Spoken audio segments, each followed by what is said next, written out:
Salut à vous tous, ici Jeff Rose. Pour ce dernier mois de l'année 2024, j'ai décidé de réserver ces vidéos Countrypedia à revenir sur cette année 2024 dans la musique country, qu'est-ce qui touche à la musique country, bref.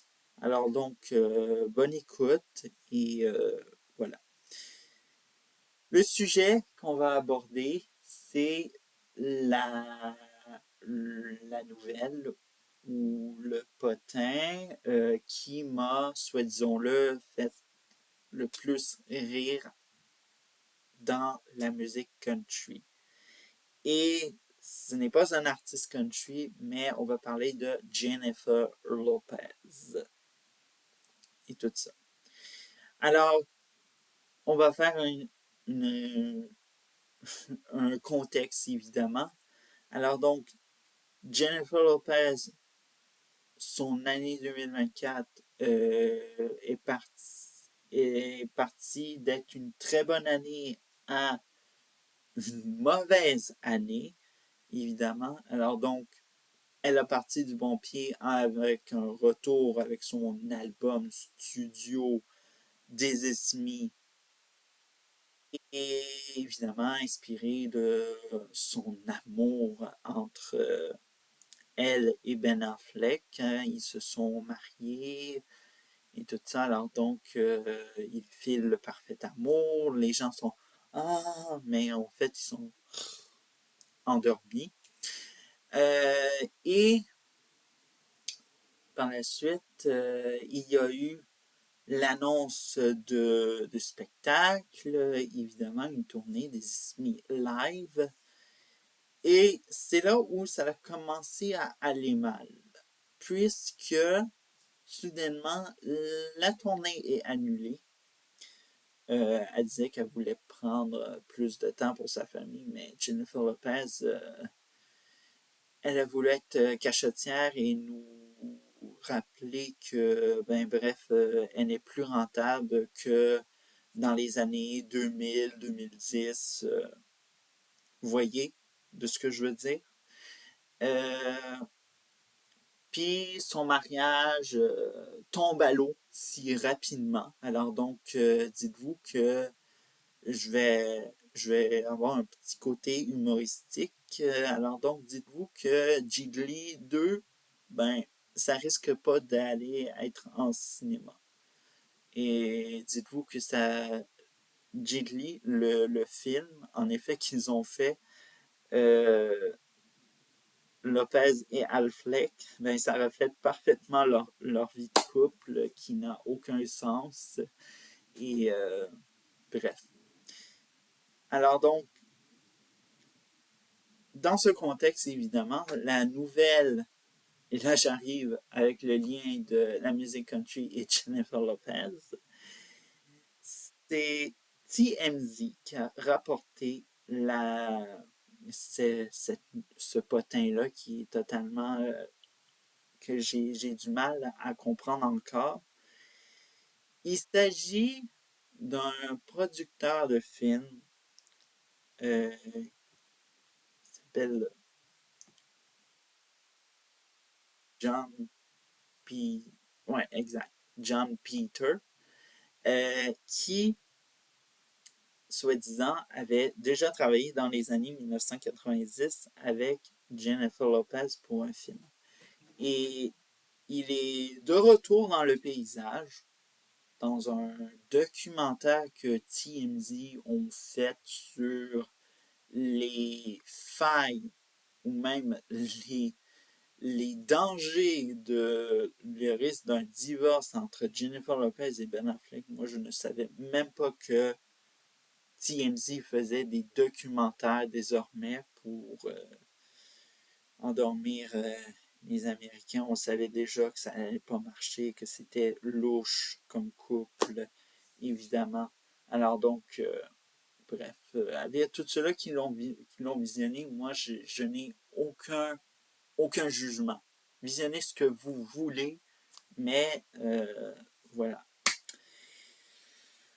Bon, alors donc, John Peter cite que pour sauver sa carrière, il faut que Jennifer Lopez déménage à Nashville et enregistre un album country comme l'a fait Beyoncé avec l'album Carter, Cowboy Carter en tant que tel.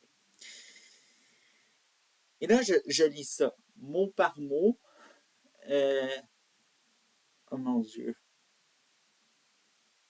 Mais quand je vous dis que j'ai de la misère à comprendre encore ou de m'en remettre, c'est que le problème, c'est que Jennifer Lopez, de la manière, son profil musical, c'est plus une latina qui est urbaine, parce que rappelez-vous que Jennifer Lopez vient de New York, qui est d'origine portoricaine de Porto Rico, mais bon, il y a une communauté portoricaine à New York. Et je pense pas que Nashville, ça lui parle, même que comparé à Los Angeles, Jennifer Lopez sautirait sur Los Angeles rapidement parce que on sait pas qu'est-ce qu'elle fait Jennifer Lopez à Nashville à part faire des concerts là-bas puis c'est fini. Euh, Littéralement, la seule chose, comme je l'ai dit dans une vidéo, où je l'ai dit depuis longtemps que depuis qu'elle est en studio pour cet album, la seule chose qui va sauver sa carrière, c'est la musique latine. Parce que actuellement, la musique latine, elle est en effervescence. C'est bien de lui proposer de la musique country, même si ça a eu un succès populaire en 2024, oui. Mais vu que c'est une latina, elle pourrait peut-être nous faire un deuxième album studio en espagnol comme le fait Christina Aguilera. Ah, me semble, pour favor, on peut-tu remettre les gens dans dans leur contexte où ça marche physiquement parce que littéralement, qui écoute encore Jennifer Lopez? Personne. Moi, j'ai déjà écouté des chansons de Jennifer Lopez. Elle est bonne juste en single, Jennifer Lopez, mais en album, j'ai déjà écouté le premier album studio qu'elle a fait et le seul album en espagnol qu'elle a fait. Et parfois, il y a des chansons où ça lève pas. Je sais pas, Jennifer Lopez, au final, c'est pas une chanteuse, c'est juste une Jennifer Lopez qui rentabilise son Inc. dans l'industrie musicale, puis qui est une imposteuse. Imposteuse? En tout cas, c'est une imposteur dans l'industrie parce que il y a beaucoup de monde qui disent que c'est pas elle qui a enregistré ses premiers albums studio, mais bon. Fait que c'est un peu tout. Alors donc, j'espère que m'avez assez compris que au final, Jennifer Lopez enregistre un album country. Non, c'est fini sa carrière. Bon,